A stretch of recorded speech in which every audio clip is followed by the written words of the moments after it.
গত শনিবার ইসরায়েলের স্থাপনা লক্ষ্য করে মাত্র ২০ মিনিটে ৫ থেকে ৭ হাজারের বেশি রকেট ছোড়ে হামাস। ইসরায়েলের শক্তিশালী আকাশ প্রতিরক্ষা ব্যবস্থা আয়রন ডোম ভেদ করে ইসরায়েলি ভূখণ্ডে গিয়ে পড়ে অনেক রকেট। এরপর থেকে হামাস কিভাবে ইসরায়েলের গর্বের প্রতীক আয়রন ডোম ভেদ করে ইসরায়েলি ডেরায় হামলা চালালো তা নিয়ে যেমন প্রশ্ন উঠেছে, একই সঙ্গে হামাসের মতো একটি সংগঠন এত অস্ত্র কোথায় পেল তা নিয়েও রয়েছে প্রশ্ন। হামাসের অস্ত্রের উৎস কি? কারা সংগঠনটিকে সহায়তা করে? হামাসের কাছে কি কি অস্ত্র সরঞ্জাম রয়েছে? কতটা অত্যাধুনিক সেগুলো? এসব প্রশ্নের উত্তর জানাবো, সঙ্গে আছে আমি রাইসা জান্নাত। শুরুতেই হামাস সম্পর্কে জেনে নেওয়া যাক। ফিলিস্তিনিদের স্বাধীনতাকামী সংগঠন হামাস ফিলিস্তিনের পশ্চিম তীর ও গাজা উপত্যকা থেকে ইসরায়েলি দখলদারিত্বের অবসানের দাবিতে ইন্তিফাদা বা ফিলিস্তিনি গণজাগরণ শুরুর পর ১৯৮৭ সালে ইমাম শেখ আহমেদ ইয়াসিন ও তার সহযোগী আব্দুল আজিজ রান্তিসির হাত ধরে হামাস গঠিত হয়। হামাসের লক্ষ্য ও উদ্দেশ্য কি? ফিলিস্তিনকে ইসরায়েল, গাজা ও পশ্চিম তীর নিয়ে গঠিত একক ইসলামী রাষ্ট্র হিসেবে দেখতে চায় হামাস।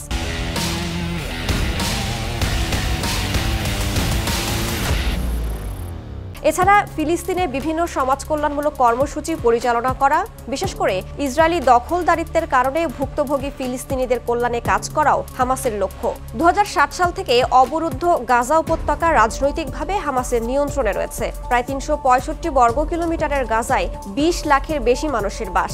সংগঠনটি কখনোই স্বতন্ত্র রাষ্ট্র হিসেবে ইসরায়েলের অস্তিত্ব মানেনি। ১৯৯০-এর দশকে ইসরায়েল ও ফিলিস্তিন লিবারেশন অর্গানাইজেশন PLOর অসলো শান্তি চুক্তি নাকচ করে দেয় হামাস। ২০২১ সালে টানা ১১ দিন হামাস ও ইসরায়েলি বাহিনীর মধ্যে চলা যুদ্ধের পর অনেকেই ভেবেছিল হামাস হয়তো নিষ্ক্রিয় হয়ে পড়েছে। হামাসের নিষ্ক্রিয়তার সুযোগে টানা ৩ বছর ধারাবাহিকভাবে ফিলিস্তিনিদের ওপর চড়াও হয়েছে ইসরায়েল। বিশ্লেষকরা বলছেন, নিরীহ ফিলিস্তিনিদের ওপর ইসরায়েলি বাহিনীর ধারাবাহিক বর্বরতার কারণে দেয়ালে পিঠ ঠেকে গেছে স্বাধীনতাকামী সংগঠনটির, আর যে কারণে পূর্ণ শক্তি নিয়ে হামলা শুরু করেছে হামাস। হামাসের অস্ত্রের উৎসটা কি? কয়েক হাজার রকেট লঞ্চার সহ ভারী অস্ত্র নিয়ে ইসরায়েলের মাটিতে হামলা চালায় হামাস। অথচ হামাসের হামলা সম্পর্কে বিশ্বের অন্যতম চৌকস ইসরায়েলি গোয়েন্দা সংস্থা মোসাদও আগে থেকে কিছুই টের পায়নি। এরপর থেকে প্রশ্ন উঠেছে, সবার নজর এড়িয়ে হামাস যোদ্ধারা কিভাবে বিপুল সংখ্যক অস্ত্র জোগাড় করেছে। আন্তর্জাতিক গণমাধ্যমগুলো বলছে, ২০০৫ সালে ইসরায়েলি বাহিনী মিশরের কাছ থেকে দখলের ৩৮ বছর পর ফিলিস্তিন কর্তৃপক্ষের কাছে গাজা অঞ্চলটি হস্তান্তর করে। এরপর থেকেই বড় পরিবর্তন ঘটে। বিশেষজ্ঞদের মতে, হামাসের অস্ত্র চালানের গোপন নেটওয়ার্ক রয়েছে।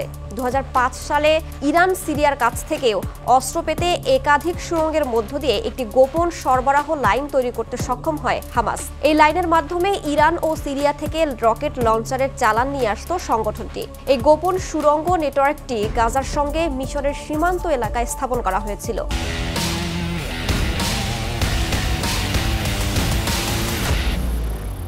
বিশেষজ্ঞরা বলছেন, ২০০৭ সালে ইসরায়েলি বাহিনী ইরানে নির্মিত ফজর ৫ রকেট লঞ্চারের একটি বিশাল চালান আটক করে। হামাসের যোদ্ধাদের জন্যই ওই চালানটি ফিলিস্তিনে যাচ্ছিল।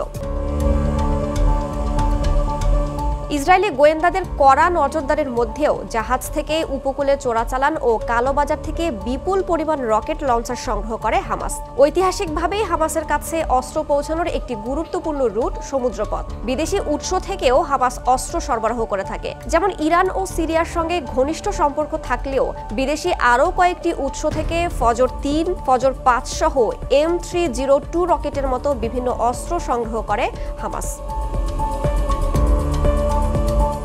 হামাসের কাছে কি ধরনের অস্ত্র রয়েছে? বিশেষজ্ঞরা বলছেন, সাম্প্রতিক সময়ে বেশিরভাগ অস্ত্র হামাস নিজেরাই উৎপাদন করছে। সংগঠনটি ক্ষেপণাস্ত্র ও ড্রোন, পানির নিচে মনুষ্যবিহীন যন্ত্র, সাইবার ওয়ারফেয়ার সহ বিভিন্ন ধরনের অত্যাধুনিক অস্ত্র সরঞ্জাম তৈরির পাশাপাশি গবেষণা কার্যক্রমে ব্যাপক প্রসার ঘটিয়েছে। হামাসের সবচেয়ে কার্যকরী অস্ত্র হলো রকেট লঞ্চার। এই অস্ত্রটির দাম তুলনামূলক কম এবং এটি ব্যবহার করে নিরাপদ অবস্থান থেকে দূরের লক্ষ্যবস্তুতে হামলা চালানো যায়।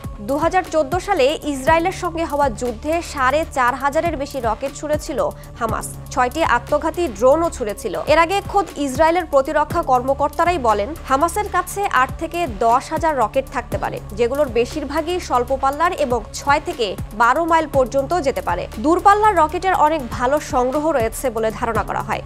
এসব রকেট ইসরায়েলের জনবহুল এলাকায় আঘাত হানতে সক্ষম। প্রতিরক্ষা ও ওপেন সোর্স গোয়েন্দা সংস্থা জেন্সের তথ্য মতে, গত শনিবার হামাস ইসরায়েলে যে হামলা চালায় সেখানে নতুন এক ধরনের ক্ষেপণাস্ত্র ব্যবস্থা ব্যবহার করেছিল, যা রাজুম নামে পরিচিত। পাশাপাশি ছোট অনেক ড্রোনও ব্যবহার করেছিল হামাস, যেগুলোর অধিকাংশই ইরানের ডিজাইন করা বলে উল্লেখ করে ওই সংস্থাটি। হামাসের একটি সামরিক শাখাও রয়েছে, যা ইজ আল দিন আল কাশেম ব্রিগেড নামে পরিচিত। বিশেষজ্ঞরা বলছেন, ইসরায়েলের তুলনায় হামাসের অস্ত্র ভান্ডার তত সমৃদ্ধ নয়, কিন্তু হামাস যেভাবে ইসরায়েলের প্রতিরক্ষা দুর্গ ভেদ করে হামলা চালিয়েছে, তাতে সংগঠনটিকে হালকাভাবে নেয়ার কোনো যৌক্তিকতা নেই।